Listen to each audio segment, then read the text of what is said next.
রাধে রাধে কৃষ্ণ ভক্তবৃন্দ, হরিকথা ৭০৫ চ্যানেলে সাবস্ক্রাইব করুন। রাধা বাবার কথা বলছিলাম। রাধা বাবা এমনি করে নিত্য নিরন্তর উনি ব্রজের পথে গেছেন। শ্রীধাম বৃন্দাবনের পদযাত্রায় যখন গেছেন, উনি বৃন্দাবন পরিক্রমা করতে করতে ব্রজ বৃন্দাবনে যেতে যেতে ওই দিন আর চারটেই উঠতে পারেননি। যথেষ্ট বয়স হয়েছে রাধা বাবার। এই তো সেদিনের কথা, সেই পুরনো মীরাবাইয়ের সময়ের কথা না, এই সেদিনের কথা। গোরক্ষপুরে ভাইজির কথা, রাধা বাবার কথা, সেদিনের কথা।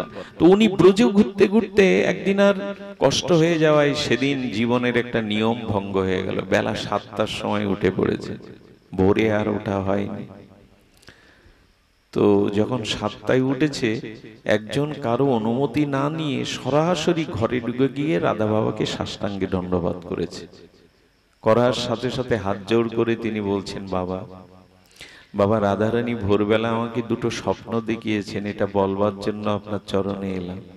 রাধা বাবা যেই শুনেছেন ঠাকুরানী স্বপ্ন দিয়েছেন, স্বপ্ন দেখিয়েছেন, তখন বাবাও খুব আগ্রহ ভরে ব্যাকুল হয়ে বলছেন, কি স্বপ্ন দেখেছো বলো। বলে, ভোরবেলা প্রেমময়ী স্বপ্নেতে আমার কাছে এসে বললেন, ওরে ভজন তো অনেক দিন করছি, তোর এই ভজন পরিপূর্ণতা পাবে না। বলে, কেন ঠাকুরানী? প্রেমময়ী কেন পাবে না? বলো, যা, যদি ভজনের পরিপূর্ণতা পেতে চাস, রাধা বাবার দর্শন করে তার চরণ ধুলো নিয়ে আয়। ছুটতে আমি কারো অনুমতি নেইনি, কারো অনুমতির অপেক্ষা করিনি, আপনার চরণে এসেছি বাবা, আপনি এই। আচ্ছা, রাধারানী কৃপা করতে বাদ রাখছেন কেন? একবার ভেবে দেখেছেন? রাধারানী এই স্বপ্ন এই সাধককে বলবে কেন, যাও রাধা বাবার চরণ ধুলি না মাগলে তোমার ভজনের পূর্ণতা পাবে না। এখানেও রাধারানী জানিয়ে গেল, যে আমার ভক্ত, যে আমার চরণের দাস, আগে তার চরণে পড়ো, তার কৃপা মাগো, তবেই ভজন সম্পূর্ণ হবে। বারবার কেন বলছি জানেন? ভগবানকে আপনি মানেন এটা বড় কথা না, ভগবানের ভক্তকে আপনি মানেন কিনা এটাই বড় কথা। ভগবান তো বলে দিয়েছেন, তস্মাৎ পরতরং দেবী তদীয়নং সমশ্চনাম। যত দেব দেবীর উপাসনা আছে তন্মধ্যে বিষ্ণু বা কৃষ্ণের উপাসনা শ্রেষ্ঠ, আর কৃষ্ণের উপাসনার থেকে শ্রেষ্ঠ কৃষ্ণ ভক্তের উপাসনা। ভাগবতে বলছেন, যার প্রাণে আশা হয়েছে গোবিন্দকে ভজন করবেন, গোবিন্দ বলছেন সে আগে আমার ভক্তের ভজন করুক। যে আমাকে ভজতে চায়, মঙ্গলময় ভগবানকে যে ভজন করতে চায়, তার আগে কর্তব্য আমার প্রিয় মঙ্গলময় ভক্তের ভজন করুক সে। আচ্ছা, বৈষ্ণব বন্দনা আগে কেন? গুরু বন্দনা সরাসরি হরে কৃষ্ণ নামে গেলে হতো না? ভাগবত পরিমণ্ডলে এসে, সংকীর্তনে এসে আগে গুরু বন্দনা বৈষ্ণব বন্দনা কেন? আগেই তো আমরা কীর্তন করতে পারতাম, হরে কৃষ্ণ মহানাম করতে পারতাম। কেন? গুরু বৈষ্ণবের কৃপা ছাড়া নামের কৃপা হবে না, নামের কৃপা হবে না, এই জন্য তো আগে বন্দনা। তদীয়নাম সমশ্চনাম তস্মাৎ পরতরং দেবী। ভগবান শঙ্কর বলছেন, ভগবান শিব বলছেন, কৃষ্ণ ভক্তের উপাসনা সর্বোপাসনার শ্রেষ্ঠ, ভক্তের উপাসনা। রাধা বাবার চোখে জল এসে গেছে, রাধারানী তোমাকে পাঠিয়েছেন। তো চরণ ধুলি নিয়ে বলছেন, তুমি আর একটা স্বপ্নের কথা বলছিলে না?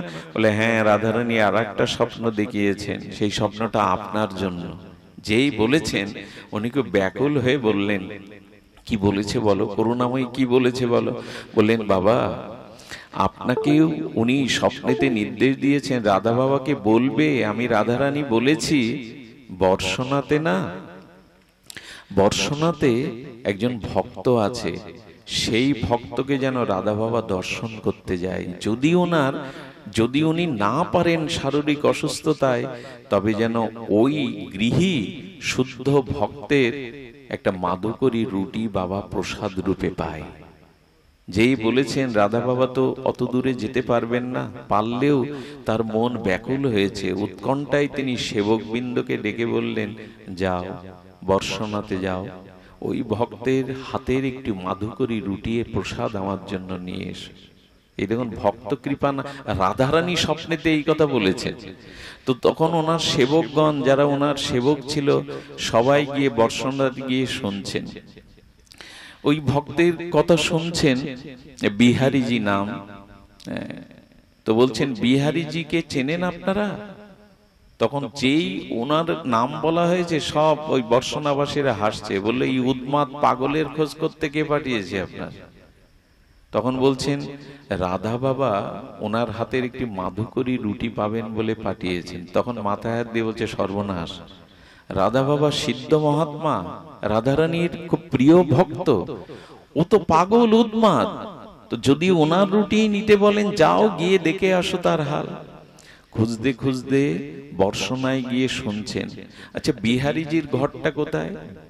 যার কাছে শোনে সে উপহাসে রাশি আছে, উন্মাদ পাগলের খোঁজ করছেন কেন আপনার সাধুরা? ঘুরতে ঘুরতে যখন তার ঘরে গেল, কি দেখলো জানেন? একটা খাটিয়ার ওপর পায়ে বুট জুতো দিয়ে জুতো দোকানা এইভাবে শুয়ে আছে আর জুতো দোকানা নাড়াচ্ছে, আলু থালু বেশ। আর দেয়ালে কি করেছে জানেন? পুরনো দিনের রাজনৈতিক নেতাদের আর আর্টিস্টদের ছবি টানানো। ওনাকে দেখেই তখন এদের মাথায় চড়ক উঠেছে, এর কাছে পাঠিয়েছেন রাধারানী, নিশ্চয়ই এ না। আরে ওনার ওই ভাবটা, কি জন্য এসেছো, কি করতে এসেছো, 10 কথা শুনিয়ে দিয়েছে। এই ভেবে ওরা মনে করছে ইনি হতে পারেন না, ইনি রাধারানীর নির্দেশ মতো এই ভক্ত না, চলো আচ্ছা ইনার হাতের রুটি রাধা বাবাকে পাওয়াবো, ওনার ভজন নষ্ট করব, মহা অপরাধ হবে না? তখন ওরা আবার সমস্ত বর্ষণার দ্বারে দ্বারে গিয়ে ওই নামে খুঁজছে, বলে উনি ছাড়া এই নামে কেউ নেই। তখন চিন্তা করলেন উনি যদি হবে তো ফিরে যাওয়া যাবে না, রাধা বাবার সমদৃষ্টি। তখন এসে বলছেন, এই তোমরা আবার এসেছো কেন, কি জন্য এসেছো? 10 মিনিট কথা শুনিয়ে দিল। বলো বাবা আপনার কাছে একটু মাধুকরী রুটি নিতে পাঠিয়েছেন রাধা বাবা। রুটি আমার কাছে কি হবে, আমি দিতে পারবো না, যাও সেখান থেকে আছে নিয়ে চলে যাও, ভেগে যাও। পাগলের মতো উন্মাদ, বুট জুতো পায়ে দিয়ে খাটিয়ায় শুচ্ছে আর নাচছে, কথা বলছে, আর্টিস্টদের ছবি টানানো, নেতাদের ছবি টানানো পুরো ঘরে। তখন বলছেন আরে ওখানে আছে নিয়ে যাও, শুনতে পাচ্ছ না? 10 কথা শুনিয়ে দিল। বলে ওখান থেকে নিলে হবে না, রাধা বাবা বলেছেন আপনার হাত থেকেই মাধুকরী রুটি নিতে। উনি তখন উঠে একটা রুটি দিয়ে দিলেন। রুটিটা ওরা আঁচলে করে এনে রাধা বাবাকে যেই দিয়েছেন, ওনারা দায় মূর্তি এড়ানোর জন্য যখন বলতে যাবে কার কাছে পাঠিয়েছিলেন তার ভাব এই বলার আগে, শোনার আগে, রাধা বাবা রুটিটা হাতে নিয়ে রাধারানীকে নিবেদন করে যেই মুখে দিয়েছেন, সঙ্গে সঙ্গে ওনার অষ্টসাত্ত্বিক বিকারে উনি মূর্ছিত হয়ে প্রেমমষ্ট হয়ে পড়ে গেছেন। এবং ওই রুটি যারা যারা একটুখানি চেতনা ছিল, যাদের দিয়েছে, যারা মুখে দিয়েছে মাধুকরী রুটি, তাদেরও প্রেম বিকার ভাব দশা হয়ে তারা ভাবাবিষ্ট হয়ে পড়েছে। কিন্তু যিনি রুটিটা এনেছেন তার যে বিশ্বাস হয়নি, পরীক্ষা করেছে, সে যখন চাইছে ওই দশা দেখে, বললেন তোমার বৈষ্ণবের প্রতি নিরবিচ্ছিন্ন সরল বুদ্ধি আসেনি, তুমি তাকে পরীক্ষা করতে গিয়েছিলে, এই জন্য রুটি তুমি পাবে না। রাধা বাবার মতো মহাত্মার ভাব এসে যাচ্ছে ওই এক টুকরো রুটিতে, যারা পেয়েছে তাদের মধ্যে ওই ভাবাবিষ্ট। বৈষ্ণবের উচ্ছিষ্ট মাধুকরীর যে কি মহিমা, ওটা আমরা বুঝবো না। যদি বুঝতাম এতদিনে আমাদের প্রেম ভক্তি হয়ে যেত।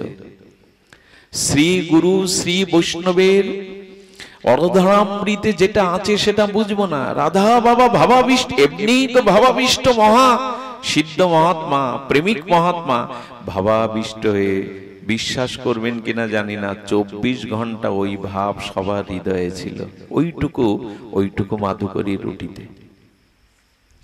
আমাদের আজও বিশ্বাস হয় না জানেন।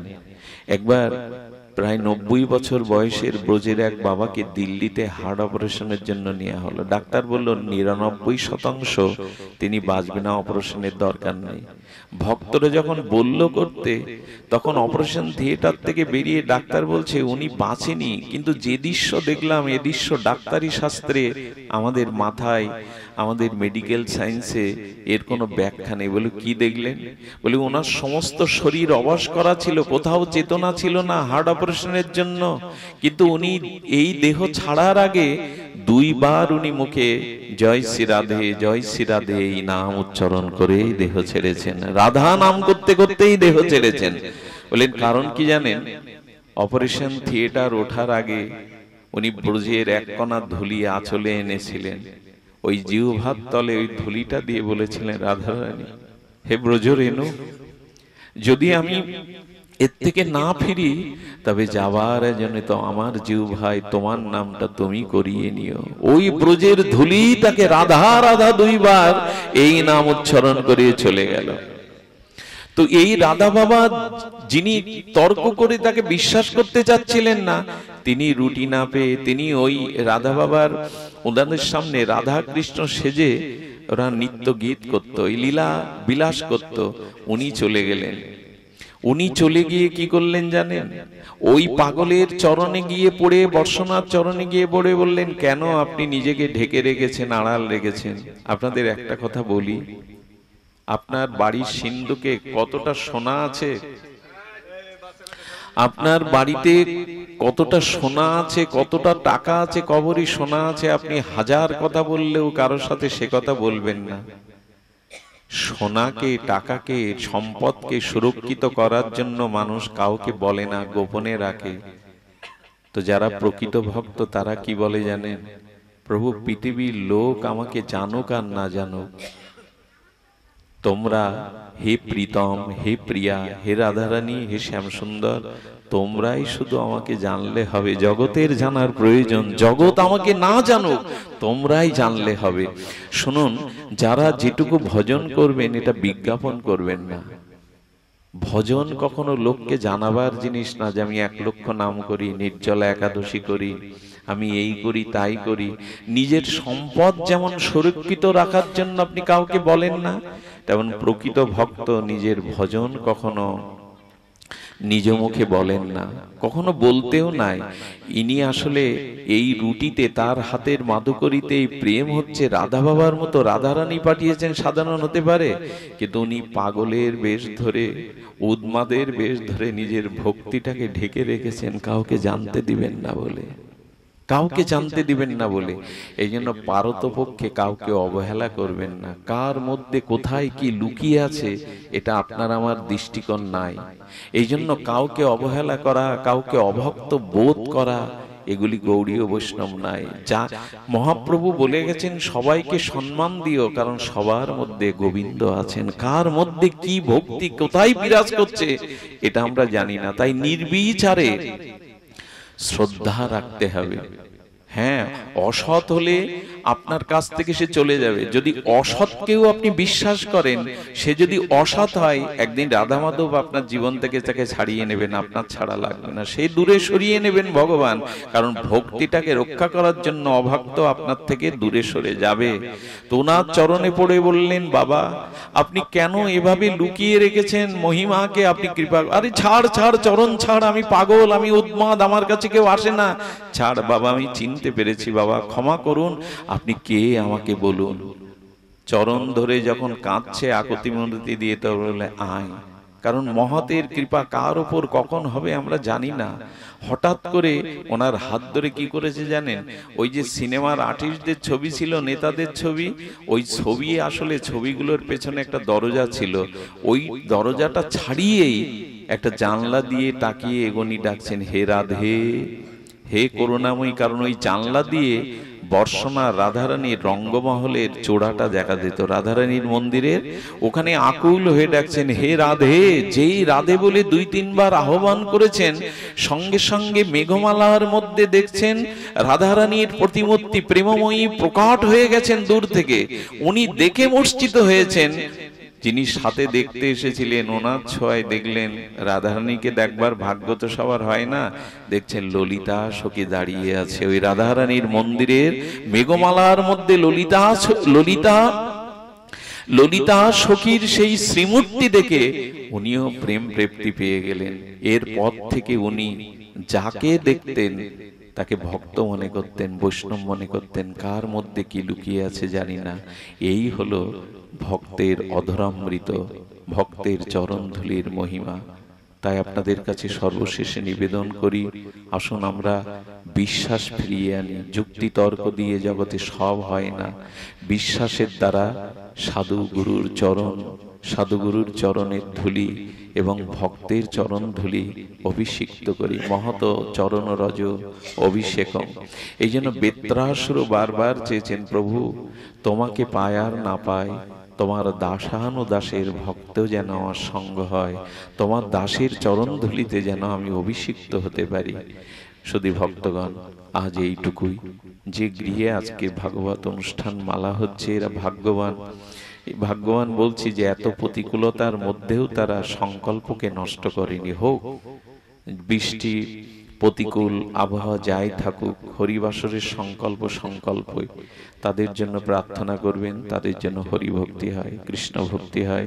আপনারা যারা এসেছেন, কৃপা করে আপনাদের সকলের চরণে আবারও সশ্রদ্ধ দণ্ডবাদ জানিয়ে সবার সর্বাঙ্গীন মঙ্গল কামনা করে হরিকথা এখানে রাখছি। আমার সুখদেব দাদাজি মহারাজ এসেছিলেন, উনি কিছু বলতে চান না, এটা আমার প্রতি ওনার জানি না